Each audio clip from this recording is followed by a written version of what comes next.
get ready for a spine-tingling tale that will keep you on the edge of your seat. In a mysterious apartment complex, two friends stumble upon a dark secret from their past. As they dig deeper, they uncover chilling truths that threaten their very lives.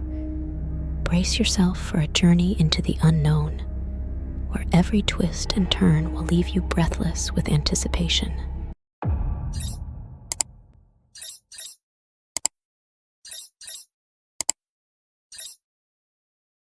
For this story, we go back a few years in time. This apartment complex was originally built for foreigners.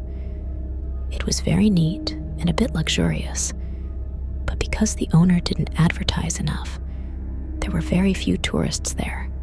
Maybe also because it's not in an attractive neighborhood. Because business was slow, the owner decided to rent out the apartments to anyone willing to pay. This resulted in a variety of people living there, from students to married couples to elderly family members on vacation. To accommodate the students so they could study in peace, there were certain rules tenants had to follow, like not having too many visitors or too often, especially not in the evenings. Couples living there weren't allowed to have children, and loud music wasn't permitted, and so on. Among this group of people, the students had it the toughest. They usually couldn't afford a room alone, so they shared a room with a friend. In room 13 lived two friends named Mandy and Hazel, and in room 14 lived two friends named Rebecca and Shivani. Once these girls got to know each other, they became good friends. They did a lot together, like going out, studying together, having fun, and even cooking and eating together. It was a lively atmosphere, but they never disturbed others. Hazel already had a boyfriend and soon decided to move in with him. She left her studies and her friends behind and departed. Now Mandy lived alone, but she found solace because she still had Rebecca and Shivani. After a while, Shivani also met someone and hastily got married, then left too. Now, only Rebecca remained in room 14, and Mandy alone in room 13. The girls relied heavily on each other and became closer friends.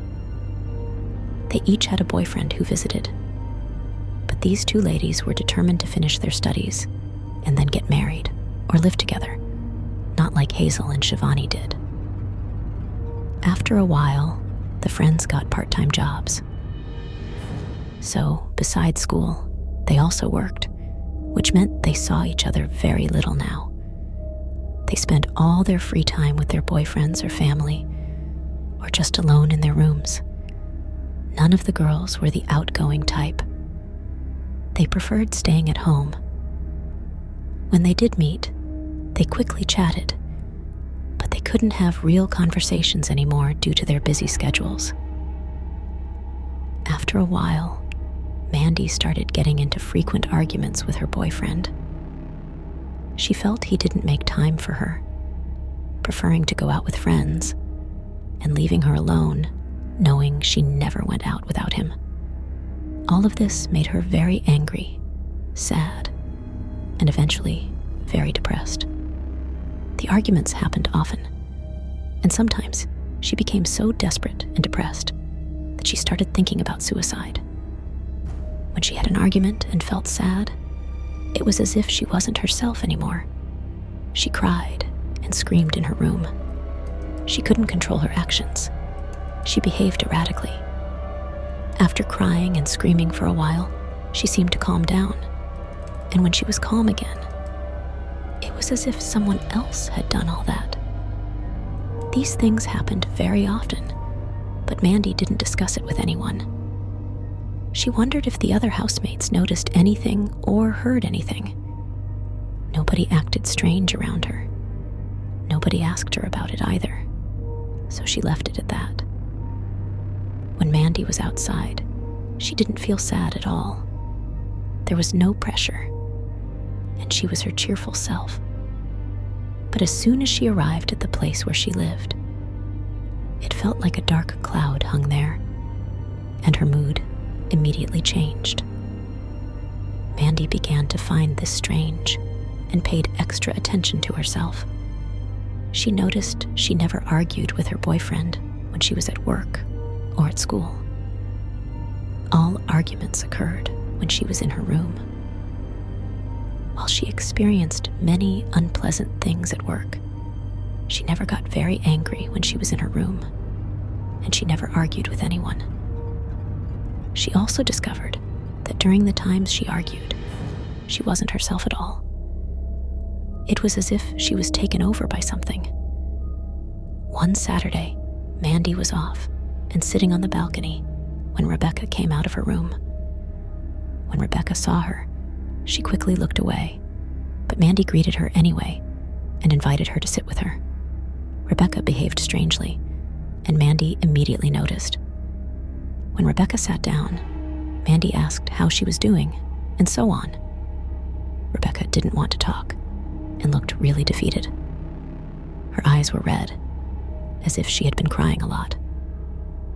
Mandy asked a few more times what was wrong when Rebecca said, "You heard me last night, right?" Mandy said, "You? Heard what? Were you at my door?" "Sorry, but I really didn't hear you. Otherwise, I would definitely have opened the door for you." Rebecca said she hadn't been at the door. Mandy asked what she meant then. Rebecca said, "When I screamed last night and banged on the wall, you must have heard me." Mandy got a shock. She said she hadn't heard anything. She was home all the time, and she went to bed late, but she really didn't hear anything. Rebecca said, "That can't be. You can just tell me that you heard me all those times, but didn't want to interfere. I thought we were good friends. We live right next to each other, and if you heard me scream all those times, you would surely have asked me, but you never asked me anything." Mandy looked at her with big eyes. She said, "Rebecca, what on earth are you talking about? When did you scream, and why? Was someone in your room? Were you hurt?" Mandy started feeling guilty now. Rebecca looked at her in an annoyed way. She said, "Stop pretending. I cry loudly so often, and if I can't take it anymore, I just start screaming and banging on the walls. It happens so often. You must have heard me." Mandy's heart pounded in her throat. She heard this from Rebecca, all the things she herself had experienced. She cautiously asked Rebecca if she was telling the truth. Rebecca cursed at her. She said, "Why would I lie about something like this?" Mandy asked her, "Please, could you tell me from the beginning what exactly is going on?" Mandy was amazed to hear her own story from Rebecca. Recently, Rebecca had been arguing a lot with her boyfriend. She became so desperate from all the sadness he caused her that she just cried alone and screamed. And when it became too much for her, she started banging on the walls of her room. She even attempted suicide a few times. Mandy couldn't hold back her tears anymore. She immediately started telling her story, and now it was Rebecca's turn to be shocked. The girls stared at each other speechlessly for a long time. Then, Mandy asked Rebecca if she behaved the same way outside their home, and Rebecca said she didn't. Outside, she was different. Both girls were quiet types, so they realized something was wrong. Mandy told Rebecca, "Get dressed, we're going for a walk." Rebecca wanted to protest because she had so much to do, but Mandy didn't want to hear it and said, "I'll see you at the gate in 10 minutes. After 20 minutes, the girls were already on the street. They didn't really have a destination. They just walked. Rebecca asked why she was dragged out of the house when she had so much to do. Mandy said that what she had to say couldn't happen at the apartment.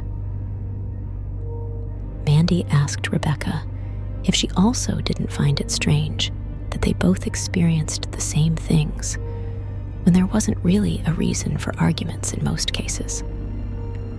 Rebecca admitted it was weird. Mandy said she thought it was the apartment's fault. Something must have happened there, a murder or a suicide, and the spirit was bothering them. Rebecca didn't want to hear the word spirit. She was terribly scared. Mandy also said, when we talk loudly in the room, you can hear a muffled sound in the next room. How come we cry and scream so loudly and nobody hears it? Mandy had never heard Rebecca scream, and vice versa. Mandy said there was something there bothering them. They agreed to stay in more contact with each other. And if something like this happened again, they would immediately contact each other. And they also wouldn't discuss these things aloud there, because who knows who or what was listening. They would try to ping each other all the time, BBM time. Then a while passed without anything happening. The girls, clever as they were, understood it. Something always happened there first, and as soon as they talked about it, suddenly nothing happened anymore. They decided to leave there as soon as possible. Together with their boyfriends, they found another place to live and moved out of there shortly after each other. Mandy and Rebecca kept in touch, and they often discussed everything that had happened to them. They both concluded that something was wrong there and that they had been weaker girls. One of them would surely have succeeded in committing suicide. Thank God they were strong and came out alive. They continued with their lives. Rebecca was now a mother of a boy because shortly after leaving the apartment, she became pregnant. It was exactly 2 years after the girls left that Mandy was awakened early one morning by a call from Rebecca. Mandy answered and immediately started complaining why Rebecca was calling so early. Rebecca could hardly get her words out. Completely out of breath, she said, "Mandy, Mandy." Mandy was wide awake now because Rebecca sounded scared. She told her to calm down and tell her what was going on. Rebecca asked if she had seen anything on Facebook, and Mandy said, "No, we were out last night, came home late, and we were still asleep until you called. What's going on?" Rebecca said, "Mandy, I can't tell you. It's too much for me right now. Look on FB on this page, then you'll see." Mandy became very curious and immediately hung up without even saying goodbye. When she was on the page, Rebecca mentioned she saw suicide at apartment X. A young girl committed suicide for an unknown reason. The girl was alone in the room, and she committed suicide in the evening hours. She had an appointment with her sister the next morning, and when she didn't respond to her sister's calls and texts, they broke open the door and found her lifeless body. Mandy's heart pounded in her throat. She already knew which apartment it was about, and now she wanted to know which room girl it was about. Maybe they knew her. She called an ex-roommate to ask for the name, and when she heard the name, she realized she didn't know this girl. Then Mandy asked in which room the girl lived, and her heart skipped a few beats when she heard that the girl lived in room 13. Mandy's old room. So many things were now going through her mind. She hung up and called Rebecca again. She said, "Rebecca, do you know who it was?" Rebecca said she happened to know the sister of that girl, but not the girl herself. Mandy asked if Rebecca knew in which room that girl lived, and Rebecca told her she did. She had called the same ex-roommate to inquire about it. This event had a big impact on the girls, especially on Mandy, because she had spent a few years in the same room. She thought that if she had been weaker in spirit, it could have been her whose body was found there today. Or it could have been Rebecca. She also felt guilty for not telling anyone about the things they had experienced there. Maybe they could have saved lives. Or at least one life. But now, it was too late for that. Rebecca had her son to distract her, and she didn't dwell on it for long. But Mandy did. When she told her story to me, she wanted to know exactly what was going on in the room. I went to check for her and discovered some very unpleasant things. The owner of the apartment worshipped something, but he couldn't afford it anymore. They had already paid it with one of their grandchildren, but the thing demanded an annual payment. When people couldn't afford it anymore, they looked for another solution. They built apartments in the hope of being able to find their sacrifices that way. Innocent people were then left to their fate with the thing until it succeeded in making a victim. Mandy and Rebecca were very strong. Their faith in God was great, which is why they could discover in time that something was amiss there and why they left on time. This innocent girl wasn't strong enough to fight, and she lost her life. If you knew how she ended her life, you would think, that's impossible. But it was possible. She succeeded because there were other things going on there. Our advice to people who are going to rent a room, apartment, or house: have it checked by someone before you stay there.